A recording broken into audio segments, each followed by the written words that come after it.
என் ஒய்ஃபுக்கு வந்து இது நீண்ட நாள் கனவு. பச்சை துவாரகா போகணுன்றது ரொம்ப நாள் கனவு. நம்பி போனோம், கண்ணன் சாரோட போனால் எல்லாரும் அவர் பார்த்துப்பாரு, நம்மளை எந்த கஷ்டமும் பண்ண விட மாட்டேன். இப்போ பாருங்க, 2 நாளாக கை வலின்னு சொன்னேன், என்னுடைய பெட்டியெல்லாம் மேலே கொண்டு வந்து ரூமில் வச்சு இறக்கி எல்லாம் பண்ணிட்டு இருக்காரு அவர் எப்படி தேங்க்ஸ் சொல்றதுன்னு எனக்கு தெரியல. இன்னொன்று வந்து இந்த ராமா டிராவல்ஸ் பற்றி சொல்லும்போது கண்ணன் இருக்காரு, அதனால நமக்கு எதுவும் கவலை இல்லைன்னு சொல்லிட்டு நான் கிளம்பி வந்துட்டேன். என்னுடைய நண்பர் ஒருத்தர் கூடுவாஞ்சேரியில் இருக்கார், அவர் வந்து தாசில்தாராக இருக்கார் ரவின்னு சொல்லிட்டு, அவர் சாரோட ஒரு 2-3 டூர் போயிருக்காரு. அவர் எதாச்சுமா பேசும்போது சொன்னேன், நான் அனகாபுத்தூர் மூர்த்தி அப்படின்னு சொன்னேன் நான். அவர் சொன்னார் எனக்கு சூப்பராக இருக்கும் இந்த டூரு, அவர் வந்து பக்காவாக ஆர்கனைஸ் பண்ணுவாருன்னு சொல்லி அண்ணன் இருக்காரு அப்படின்னு சொல்லிட்டு நான் கிளம்பி வந்துட்டேன். பட் இங்கே வந்த பிறகு பார்த்தோம்னு சொன்னால் அரேஞ்ச்மெண்ட்ஸ்லாம் கிளாசிக்காக இருந்தது. ஏன்னா இது வந்து ஆனால் எக்ஸலண்ட்டாக இருந்தது சார், ரொம்ப நல்லா என்ஜாய் பண்ணோம்.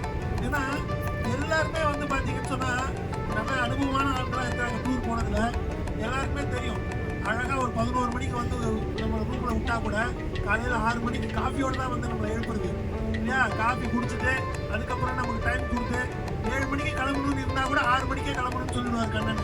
நீங்கள் அப்போ தான் நீங்கள் 5 மணிக்கு எழுந்து ரெடி ஆகுன்னு சொல்லிட்டு, ஸோ 7 மணிக்கு நம்ம அழகாக கஷ்டப்படாமல் கூட்டு போய் பஸ்ஸு எவ்வளோ மேக்ஸிமம் பக்கத்தில் கொண்டு வந்து லக்கேஜ் ஏற்ற முடியுமோ ஏற்றி, எவ்வளோ கிருஷ்ணன் சார் இருக்கார் பாருங்க, அவர் தான் பரோபகாரி. ஏன்னா எல்லாருக்குமே சரி, பெரியவா சின்னவா எதுவும் கிடையாது, அவரால் முடியாதுன்னா கிடையாது. எல்லாருக்கும் இப்போ வாட்டர் பாட்டில் தூக்கி வந்து கொடுக்குறது அந்த வேலை வரைக்கும் அவர் வந்து செஞ்சு நம்மளெல்லாம் வந்து ரொம்ப ஒரு சந்தோஷமாக இருக்குது சார். உண்மையிலே ஒரு யாத்திரை வந்தது வந்து உண்மையிலே பரிபூர்ணமாக இருந்தது இந்த யாத்திரை. அதில் வந்து சாப்பாடு அது என்ன சொல்கிறது சொல்லுங்கள், நாங்களாம் வந்து அந்த மாதுவாரே வந்து சாப்பிட்டு கெட்டுங்கன்னு ஒரு பேர் உண்டு எங்களுக்குலாம். ஏன்னா அந்த அளவுக்கு சாப்பாடுனா ரொம்ப விசேஷமாக சாப்பிடுவோம் நாங்களாம். நீங்கள் இது மடத்துலலாம் வந்து பார்த்தீங்கன்னா தெரியும், சாப்பாடுங்கிறது அந்த அளவுக்கு பரிமாறுவாங்க. மடத்தில் சாப்பாடு தான் முக்கியமே. ஸோ எங்களுக்கு வந்து அந்த மாதிரி ஒரு சாப்பாடு இங்கே டிஃபன் ஆகட்டும் சாப்பாடு ஆகட்டும் அவ்வளோ எக்ஸலண்ட்டாக இருந்தது. இது வரைக்கும் யாருக்குமே எதுவுமே பிரச்சனை இல்லை பாருங்க. ஆண்டவன் வந்து ஒரு ஆளும் பாருங்க, யாருக்கும் எந்த விதமான உடல் உபாதையும் இல்லாமல் சோர்வு இல்லாமல் எல்லாம் சந்தோஷமா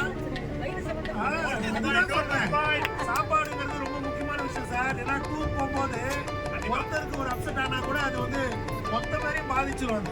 ஆனால் இங்கே பாருங்க, இன்னி வரைக்கும் ஒருத்தர் கூட எந்த விதமான ஒரு இதுவும் இல்லை.